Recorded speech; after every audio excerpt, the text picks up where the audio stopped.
Tonight's OL Reign game was a banner night for Sound Transit. We saw plenty of packed trains on the way into the city and on the way out after the game. But fans really all week long have been speaking to us candidly about their experience riding transit.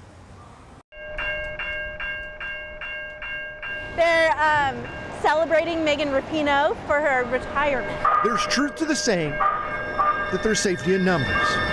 I have a little bit of hesitation. I think you have to be aware of your surroundings and be smart about your choices of where you're going to be sitting. According to Sound Transit's record keeping, from January to August, there have been 155 assaults on passengers and workers. That includes reports of verbal assault on Sound Transit employees.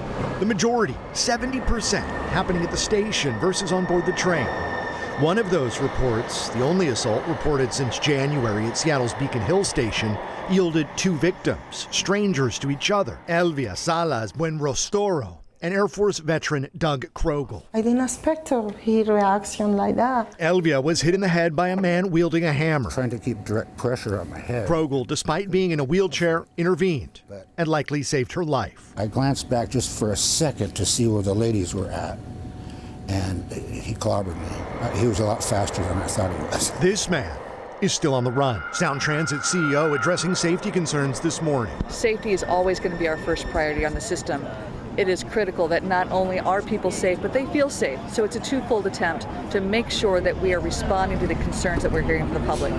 She says Sound Transit has permanently increased security staffing at 9 of 10 stations. Says onboard security has increased by 211%. Riders say that keeping their eyes and ears open may be their best defense.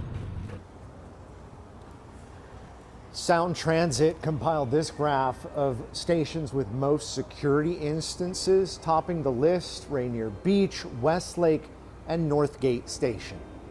In Seattle, Sebastian Robertson, King 5 News.